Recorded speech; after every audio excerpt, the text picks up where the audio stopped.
सो दोस्तों, welcome in discover Rajasthan. Keep discover keep learn. देखो, अपने आरपीएस सीईओ आरओ के तहत जो भारत का संविधान है, ये इसमें 2-3 आपके टॉपिक दे रखे हैं, सारे हम कंप्लीट करेंगे। इसमें हमने क्या है कि संविधान सभा कर ली थी और संविधान की मुख्य विशेषताएं कर ली थी, उनके क्वेश्चन फॉर्म में किया था। आज थ्योरी में करेंगे अपने प्रमुख संविधान संशोधन। ठीक है, सारे नहीं करेंगे, जो इंपॉर्टेंट होंगे वही करेंगे। ठीक है, अपने को इसमें एक आधा क्वेश्चन आएगा, उस पर ज़्यादा टाइम वेस्ट अपने नहीं करेंगे। बाकी इंपॉर्टेंट सारे टॉपिक है, सारे टॉपिक करके जाने आपके जरूरी है एग्जाम की दृष्टि से। तो शुरू करते हैं। देखो, जो पहला संविधान संशोधन है, सबसे पहले तो क्वेश्चन यही बनता है कि पहला संविधान संशोधन भारत का कब हुआ, तो 1951। तो सबसे पहले तो आपको यही याद रखना है। फिर क्या है कि इसमें बहुत सारी चीजें की गई, इसमें भी इंपॉर्टेंट है, वो मैं आपको बताता चलूंगा। देखो, जो राज्य के सामाजिक और आर्थिक रूप से पिछड़े वर्गों के विकास के लिए विशेष प्रावधान करने का अधिकार ये 51 में दिया गया। और जमींदारी विरोधी कानूनों को न्यायिक समीक्षा से बचाने के लिए संविधान में 9वीं अनुसूची, बस इतना याद रख लेना कि 9वीं अनुसूची कौन से संविधान संशोधन में यहाँ पे जोड़ी जाती है, तो ये जोड़ी जाती है दोस्तों आपके प्रथम संविधान संशोधन में। इतना याद रखना है, ये क्वेश्चन बनता है इसमें। फिर जो भाषण की अभिव्यक्ति पर स्वतंत्रता और उस पर उचित प्रबंध भी यहाँ पे जोड़ा गया। फिर प्रथम संविधान संशोधन में यह प्रावधान किया गया कि राज्य के व्यवहार और किसी व्यवसाय का राष्ट्रीयकरण व्यवसाय के अधिकार के खिलाफ नहीं माना जाएगा। फिर जो 7वां संशोधन है, ये किया जाता है 1956 में। कब किया जाता है? 1956 में। इसमें क्या है कि राज्य पुनर्गठन अधिनियम के तहत 14 राज्य और 6 केंद्र शासित प्रदेशों का यहाँ पे क्या किया जाता है, गठन किया गया। ठीक है, गठन।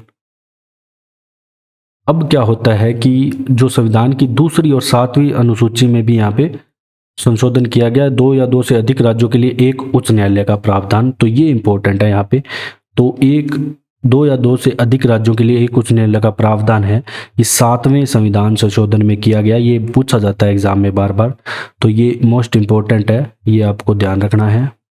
फिर इसी संविधान संशोधन के माध्यम से सर्वप्रथम केंद्र शासित प्रदेशों का भी उल्लेख किया गया। इसमें बस आप इतना याद रखना कि 7वां संविधान संशोधन होता है 1956 में, और इसमें क्या जोड़ा जाता है, 2 या 2 से अधिक राज्यों के लिए एक उच्च न्यायालय होगा। तब हमने उच्च न्यायालय किया, तो हमने अच्छे से उच्च न्यायालय को भी कर रखा है, प्ले लिस्ट में जाके देख सकते हो। फिर आता है दोस्तों 10वां संविधान संशोधन अधिनियम, ये होता है 1961 में 10वां। इसमें क्या जोड़ा जाता है, इस संविधान संशोधन के माध्यम से पुर्तगाल से केंद्र शासित प्रदेश के रूप में दादर नागर हवेली का अधिग्रहण किया गया। ठीक है, पहले ये पुर्तगालियों के हाथ में था, दादर नागर हवेली और गोवा वगैरह। इस माध्यम के संविधान, देखो, इसके माध्यम से संविधान के अनुच्छेद 240 में भी संशोधन किया गया। ठीक है, ये इतना इंपॉर्टेंट नहीं है। अब नेक्स्ट चलते हैं अपने 24वां संविधान संशोधन अधिनियम। देखो, ये होता है आपका 1971 में 24वां। जो इंपॉर्टेंट चीज होगी वो मैं आपको यहाँ पे बताता चलूंगा। इस संशोधन के माध्यम से यह स्पष्ट हो गया कि अनुच्छेद 368 का उपयोग करके अनुच्छेद 13 सहित संविधान के किसी भी हिस्से में संशोधन कर सकती है, अर्थात संसद को मौलिक अधिकार में संशोधन करने की यहाँ पे शक्ति दी गई। ठीक है, जो मौलिक अधिकार है उनमें शक्ति की गई। और मौलिक अधिकार हमने किससे लिए हैं? अमेरिका से लिए हैं। तो ये आपको हमने लास्ट लेक्चर में बताया था। ठीक है, अमेरिका से हमने मौलिक अधिकार लिए हैं, इन पे भी प्रतिबंध लगा सकती है आपात के समय। सीधा सा कहने का बात यह है। तो इस संवैधानिक संशोधन पर राष्ट्रपति की सहमति देना अनिवार्य कर दिया गया। और यह संशोधन अधिनियम जो गोलकनाथ मामला है 1967 के बाद लाया गया। ठीक है, एक गोलकनाथ विवाद हुआ था उसके बाद। नेक्स्ट है आपका 25वां संविधान संशोधन, ये भी आया 1971 में ही। इसके तहत राज्य के नीति निर्देश तत्वों और मौलिक अधिकारों के बीच संबंध से अनुच्छेद 31C संविधान में जोड़ा गया। ठीक है, मतलब इन दोनों को कनेक्ट करने के लिए 31C जोड़ा गया। इस संविधान में स्पष्ट किया गया कि जो 39B या C के अंतर्गत आने वाले राज्य के नीति निर्देश तत्वों के प्रावधानों को पूरा करने के लिए जो कानून बनाए गए हैं उन पर चुनौती नहीं की जा सकती, और अनुच्छेद 14, 19 और 31 में दिए गए मौलिक अधिकारों का उल्लंघन करता है तो संपत्ति के मौलिक अधिकारों को भी यहाँ पे कम किया गया है। तो ये आपको याद रखना है, ये इंपॉर्टेंट है कि संपत्ति के मौलिक अधिकारों को कम किस संविधान संशोधन में यहाँ पे आपके किया गया, तो 25वें संविधान संशोधन में ऐसा किया गया। तो इसमें देखो दोस्तों, आपके जो 19 है इसमें स्वतंत्रता के अधिकार दे रखे हैं आपके, जिसमें बोलने की, शांतिपूर्वक बिना हथियारों के एकत्रित होने की, लेकिन उनमें भी क्या है कि एक लिमिट है, मतलब आपात के समय उनको रोका जा सकता है। अब 26वां संविधान संशोधन की बात करें तो ये भी 1971 में भी हुआ। तो 24, 25, 26 तीनों संविधान संशोधन आपके होते हैं 1971 में। और इसमें क्या है, रियासतों के शासकों को दिए जाने वाले, ठीक है, और विशेषाधिकारों को यहाँ पे समाप्त कर दिया गया, ठीक है। जो भी उन्हें स्पेशलिटी दी जाती थी राजा महाराजाओं को, जो पुराने समय से चले आ रहे थे, वो यहाँ पे खत्म कर दी गई। नेक्स्ट बात करते हैं हम 34वां संविधान संशोधन। दोस्तों ये क्या कहता है, ये होता है 1974 में।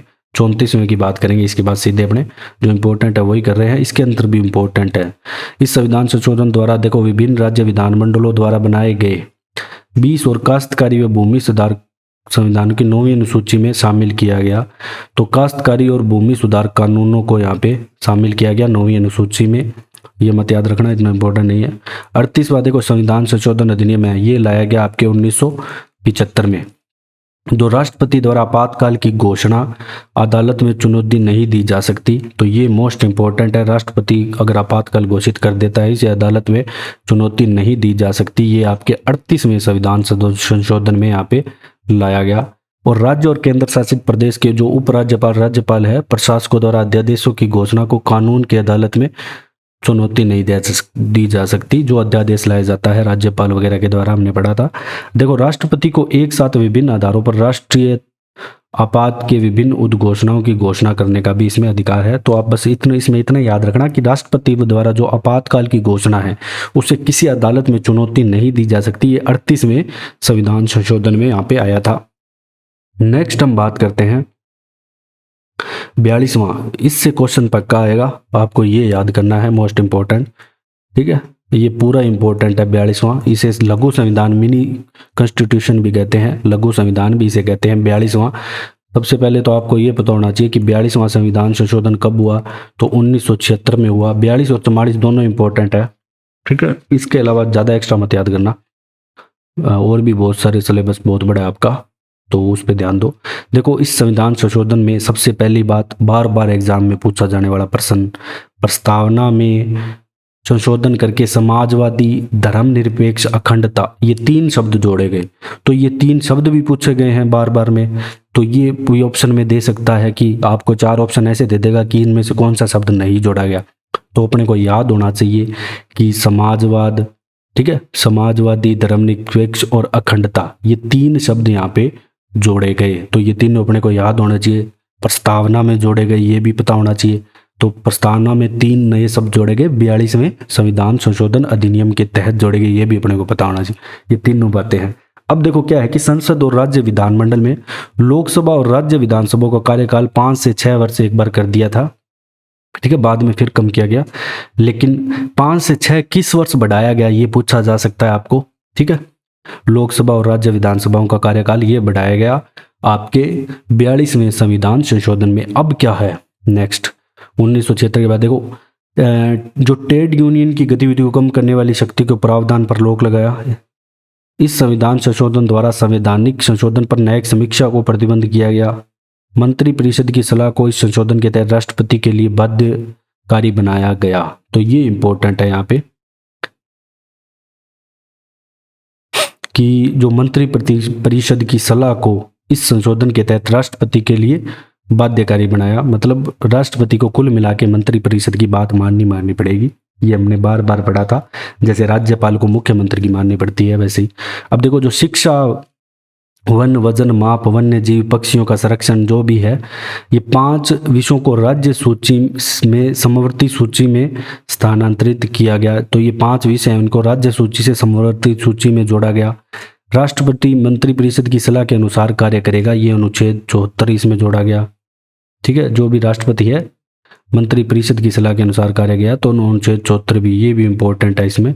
फिर अनुच्छेद 329 के तहत लोकसभा अध्यक्ष और प्रधानमंत्री को कुछ विशेष विवेकाधीन शक्तियां दी गई, ये मत याद रखना। अब जो न्यायपालिका है, न्यायपालिका की न्यायिक समीक्षा, रीट के अधिकार क्षेत्र की शक्तियों को शामिल किया गया, ठीक है। फिर 226 के अनुसार इस संशोधन में केवल उच्च न्यायालय को राज्य विधान वैधता पर, ठीक है, ये भी ज़्यादा इंपॉर्टेंट नहीं है, मत याद रखना। इसी प्रकार जो 131 के माध्यम से सर्वोच्च न्यायालय को विशेष अधिकार प्रदान किया गया कि वह इस तथ्य पर विचार कर सकता है कि कोई केंद्रीय कानून है या नहीं। इसके अलावा संघवाद है जो अनुच्छेद 257 के तहत है, ठीक है। मौलिक अधिकार और निर्देशक सिद्धांत है 14/1931 में नीति मौलिक अधिकारों पर सभी निर्देशक सिद्धांतों की प्रधानता की गई। जो मौलिक कर्तव्य है स्वर्ण सिंह समिति की सिफारिशों भाग 4 के क के तहत नागरिकों के मौलिक कर्तव्य यहाँ पे 51 क में जोड़े गए। तो ये मोस्ट इंपॉर्टेंट है यहाँ पे, ठीक है। 3-4 बातें हैं, मैं आपको बता दूंगा कौन कौन सी ज़्यादा इंपॉर्टेंट है, एग्जाम में बार बार पूछी जाती है। तो मौलिक कर्तव्य यहाँ पे जोड़े गए अनुच्छेद 51 क में, ठीक है, भाग 4 क में 51 क में। फिर आपातकाल की बात करें तो राष्ट्रपति को देश के किसी भी हिस्से में आपातकाल घोषणा करने का अधिकार था। तो फिर इसके बाद अन्य मामलों में प्रशासनिक न्यायाधिकरण, इसमें बस आप एक तो ये याद रख लेना क्या कि प्रस्तावना में क्या जोड़ा गया, समाजवादी, धर्मनिरपेक्ष और अखंडता। एक ये याद रखना मंत्रिपरिषद की सलाह को बाध्यकारी, मतलब इस संशोधन के तहत राष्ट्रपति के लिए बाध्यकारी बनाया गया कि उसे मंत्रिपरिषद की बात माननी पड़ेगी, अनुच्छेद 74 जोड़ा गया इसके तहत ही। इसके अलावा जो मौलिक कर्तव्य है वो स्वर्ण सिंह समिति की सिफारिशों पर भाग 4 के तहत नागरिकों के लिए मौलिक कर्तव्य जोड़े गए जो हमने रूस से लिए हैं, ठीक है। ये भी आपको ध्यान रखनी है बात। 42वें संविधान संशोधन के बारे में इतनी इंपॉर्टेंट बातें थी। नेक्स्ट हम बात करेंगे 44वां संविधान संशोधन। ये होता है दोस्तों 1978 में, ठीक है। वो 76 में हुआ था, फिर ये 78 में होता है। इसमें लोकसभा और राज्य विधानसभा कार्यकाल पूर्व की तरह वापिस 5 कर दिया। तो ध्यान रखना है, देखो 42 में क्या किया 5 से 6, 44 में क्या किया 6 से 5 वापिस कर दिया। और यह भी प्रावधान किया गया कि राष्ट्रपति मंत्रिपरिषद की सलाह को पुनर्विचार के लिए वापस भेज सकता है। पहले तो मान रहा था, अब पुनर्विचार के लिए वापस भेज सकता है, लेकिन अंत रूप में उसे माननी पड़ती है। अब आपातकाल की स्थिति में आंतरिक शांति के शब्द को सशस्त्र विद्रोह से प्रतिस्थापित कर दिया गया, ठीक है। ये मत याद रखना, इतना इंपॉर्टेंट नहीं है। अब जो राष्ट्रीय आपात की अवधि एक बार में 6 माह से अधिक बढ़ाई जानी चाहिए और मंत्रिपरिषद की लिखित सिफारिश पर ही राष्ट्रपति द्वारा आपातकाल लगाया जाना चाहिए। ये चीजें जोड़ी गई आपातकाल के बारे में। और संपत्ति के अधिकार को मौलिक अधिकारों के अनुच्छेद की सूची से हटाकर विधिक अधिकार की श्रेणी में संविधान में अनुच्छेद 300 क जोड़ा गया, ठीक है। जो संपत्ति का अधिकार है उसको मौलिक अधिकार की विधिक अधिकारों में जोड़ा गया और अनुच्छेद उसके लिए जोड़ा गया 300 क संपत्ति के अधिकारों के लिए। और राष्ट्रपति, राज्यपाल, लोकसभा के अध्यक्ष के चुनाव की न्यायिक समीक्षा का यहाँ पे प्रावधान किया गया है। और राष्ट्रीय आपात के दौरान मौलिक अधिकार के अनुच्छेद 20 के जो भी अपराधों के दोष सिद्ध के संबंध में यहाँ पे संरक्षण और अनुच्छेद 51 के प्राण और दैहिक स्वतंत्रता का संरक्षण को निलंबित नहीं किया जा सकता है, ये बात बताई गई।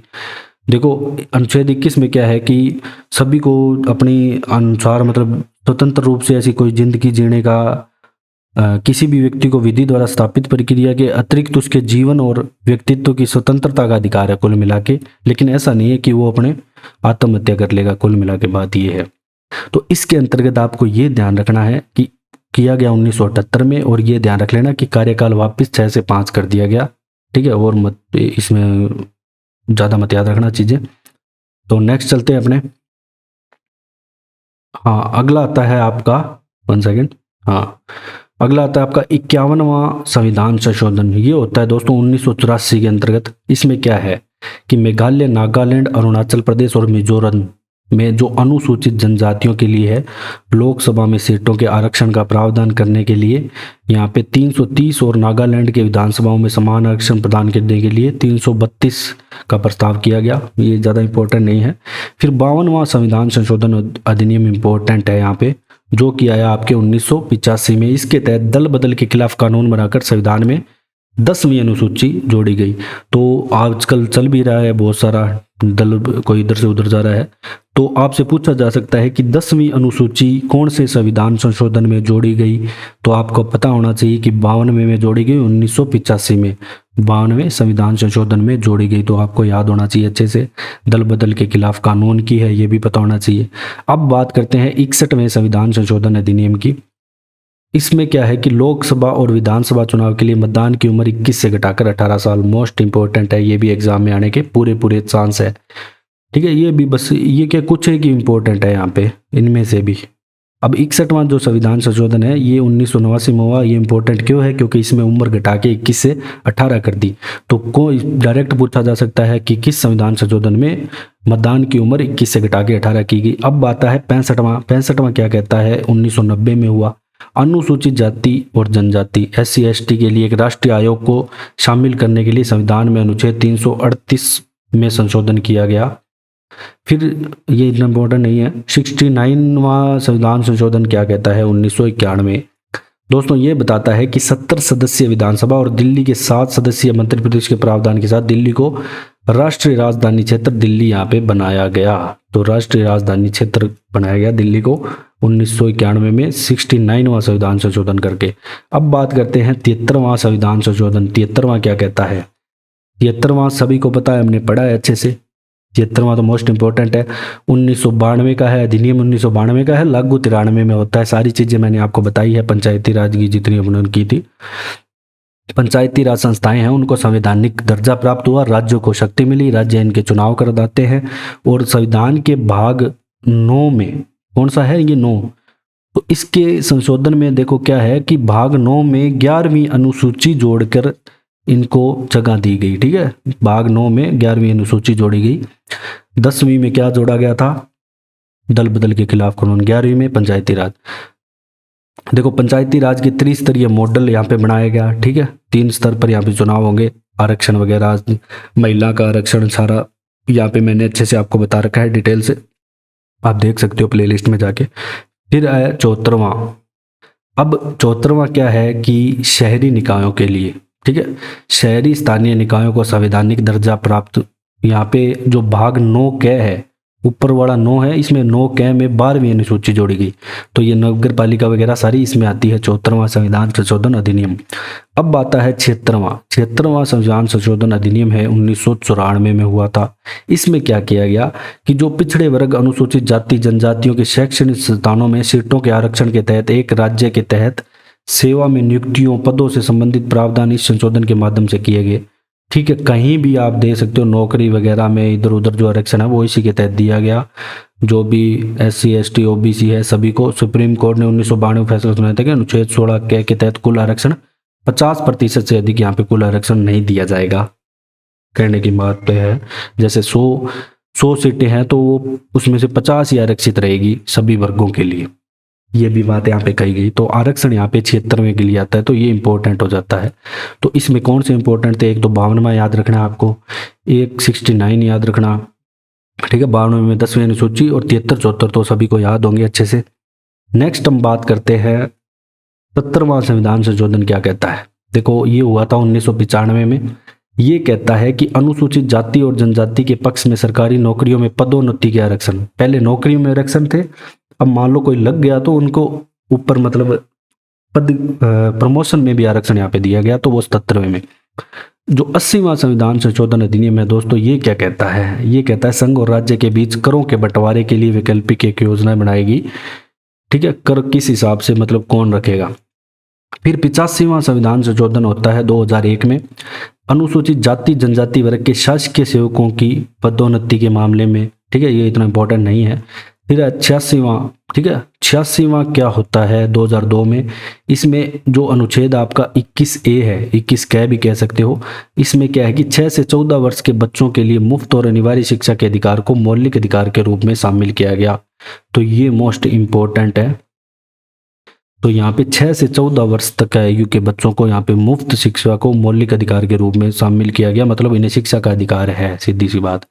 91वां इंपॉर्टेंट है दोस्तों, 91वां संविधान संशोधन है, ये 2003 में हुआ।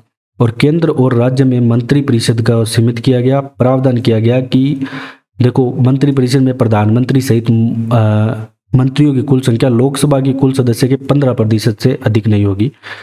ठीक है, देखो जैसे ये इसमें है ना, वैसे ही है ना विधानसभा में भी है, ये बात आपको ध्यान रखनी है। देखो आगे लिखा हुआ है राज्य में मंत्रियों की कुल संख्या मुख्यमंत्री सहित 15% से, वैसे ही लोकसभा में है।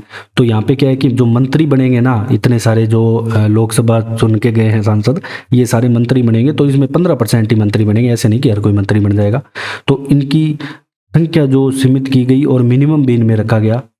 ठीक है, जो न्यूनतम संख्या 12 से कम नहीं होनी चाहिए, मतलब इन मंत्रियों की कुल मिला के बात ये है। तो ये भी मैंने आपको अच्छे से करवाया, प्ले लिस्ट में देख सकते हो जाके। ठीक है, विधानसभा के बारे में जो कराया है, तो ये आपको याद रखना है कि किस संविधान संशोधन में जो मंत्रियों की संख्या है 15% फिक्स की गई कि 15% से ज़्यादा यहाँ पे नहीं होगी। अब 93वां संविधान संशोधन हुआ था 2005 में, 91 के बाद। ठीक है, जो इम्पोर्टेंट है वही पढ़ रहे हैं हम। संविधान के अनुच्छेद 15(5) के तहत यहाँ पे क्या है कि जो निजी गैर शिक्षण संस्थान है, सामाजिक और शैक्षणिक रूप से पिछड़े वर्गों के लिए यहाँ पे आरक्षण दिया गया। इसमें अल्पसंख्यकों के लिए शिक्षण संस्थान शामिल नहीं है। ठीक है, इसमें प्राइवेट जो चीजें हैं उनमें आरक्षण की बात कही गई है, प्राइवेट जो संस्थान है। अब 97 जो संविधान संशोधन है आपका 2012 में होता है, ये क्या कहता है दोस्तों? 97वां, सहकारी समितियों का प्रावधान करने के लिए संविधान में भाग 9B जोड़ा गया है यहाँ पे। ठीक है, 9B भाग 4 के तहत जो सहकारी समितियों के निर्माण को प्रोत्साहित किया गया। ठीक है, सहकारी समितियों के बारे में बात आएगी तो 97 में होगा। और सहकारी समितियों के निर्माण को अनुच्छेद 19 के तहत मौलिक अधिकार बनाया गया। नेक्स्ट है संविधान के बदलाव के जो भी सहकारी समितियों को संरक्षण देने के लिए अनुच्छेद 19(1)(c) में भी यहाँ पे संशोधन किया गया। ठीक है, जो सहकारी समितियों के बारे में कुछ भी आए तो 97वां संविधान संशोधन आएगा, सीधी सी बात ये है, इतना याद रख लेना, ज़्यादा इंपॉर्टेंट नहीं है। इंपॉर्टेंट 91वां है, 15% सीटें फिक्स हो रही थी। और ये इंपॉर्टेंट है 86वां, जिसमें 6 से 14 वर्ष के बच्चों के लिए शिक्षा अनिवार्य थी, ये आपको याद रखना है। नेक्स्ट आता है दोस्तों 99वां संविधान संशोधन अधिनियम 2014 में जो हुआ, इसमें क्या है कि कॉलेजियम प्रणाली के साथ एक नए राष्ट्रीय न्यायिक नियुक्ति आयोग NJSC की स्थापना का प्रावधान है। तो राष्ट्रीय न्यायिक नियुक्ति आयोग की स्थापना का प्रावधान किया गया 99 संविधान संशोधन में। ठीक है, इसके बाद में इसे SSC द्वारा असंवैधानिक शून्य घोषित करके पुनः कॉलेजियम प्रणाली को बहाल कर दिया गया। ठीक है, ये प्रणाली बहाल भी कर दी गई। फिर बात करते हैं कि 100वां संविधान संशोधन अधिनियम है 2015 में होता है। इसमें क्या होता है, भारत और बांग्लादेश के बीच की भूमि समझौते का अनुसमर्थन वाला संशोधन होता है ये 100वां। ठीक है, उसके जो भी भूमि का निर्धारण है वो होता है। 1974 में क्या होता है कि द्विपक्षीय भूमि समझौते के अनुसार दोनों देशों के कब्जे वाले विवादित क्षेत्रों का यहाँ पे आदान प्रदान करने के लिए पहली अनुसूची में संशोधन यहाँ पे किया गया। जो भी विवादित क्षेत्र थे उनको सुलटाया गया 2015 में। तो भारत बांग्लादेश की जो भी सीमा का समझौता है ये आ जाए तो आपको ध्यान रखना है 100वें संविधान संशोधन से संबंधित है। अब बात करते हैं 101वां संविधान संशोधन 2 होता है 2017 में। ठीक है, 101वां GST। ठीक है, मोस्ट इंपॉर्टेंट है ये तो। GST के बारे में भी आपको डिटेल में पढ़ना चाहिए। जो GST की बात आएगी तो 101 में आएगी, सीधा याद रखना। GST 101% GST दोगे आप, ऐसे याद रख लेना। फिर 102वां संविधान संशोधन यहाँ पे क्या कहता है दोस्तों, जो 2018 में हुआ, राष्ट्रीय पिछड़ा वर्ग आयोग को संवैधानिक दर्जा प्रदान किया गया। ठीक है, जो राष्ट्रीय पिछड़ा वर्ग आयोग है, और 338 तथा A तथा B को यहाँ पे शामिल किया गया, 338 से 388 B। 103वां संविधान संशोधन क्या कहता है, मोस्ट इंपॉर्टेंट है, ये आपके एग्जाम में पक्का आएगा। जो EWS को आरक्षण है वो चीज़ है यहाँ पे, आर्थिक जनरल कैटेगरी में जो आर्थिक रूप से कमजोर हैं उनको यहाँ पे 10% आरक्षण भी याद रखना है, 10%। तो EWS कैटेगरी को 10% आरक्षण है, वो 103वें संविधान संशोधन के तहत दिया गया। सीधा सा बात आपको याद रखनी है। अनुच्छेद यहाँ पे 15 के खंड 4 और 5 में वर्णित वर्गों के अलावा। ठीक है, अब 104 और अब इसमें क्या है कि पहले उनको तो दे ही रखा है CST OBC को, वो यहाँ पे इंक्लूड नहीं होंगे। जो जर्नल में आते हैं उनके आर्थिक रूप से कमजोर है, वो ध्यान रखना। फिर 104 में क्या जोड़ा गया दोस्तों, 2020 में हुआ था 104वां। इसमें लोकसभा और राज्य विधानसभा में SC ST के लिए जो सीटों की समाप्ति की समय सीमा है वो 70 साल से बढ़ाकर 80 साल कर दी गई। ठीक है, सीटों की समाप्ति की। और लोकसभा और राज्य विधानसभा में एंग्लो इंडियन समुदाय के लिए आरक्षित सीटों को प्रावधान को यहाँ पे हटा दिया गया है। तो ये पूछा जा सकता है कि जो एंग्लो इंडियन समुदाय के लिए आरक्षित सीटों के प्रावधान को कब हटाया गया, तो 104वें संविधान संशोधन के द्वारा यहाँ पे हटाया गया। तो दोस्तों ये आपके जो संविधान संशोधन वाला टॉपिक है वो यहाँ पे कंप्लीट होता है। अगर आपको हमारी क्लास पसंद आई है तो आप डिस्कवर राजस्थान को शेयर एंड सब्सक्राइब जरूर करें। तो अगली क्लास में हम जो नीति निर्देश तत्व दे रखे हैं, मौलिक अधिकार है, वो सारे करेंगे। So thanks for joining discover Rajasthan.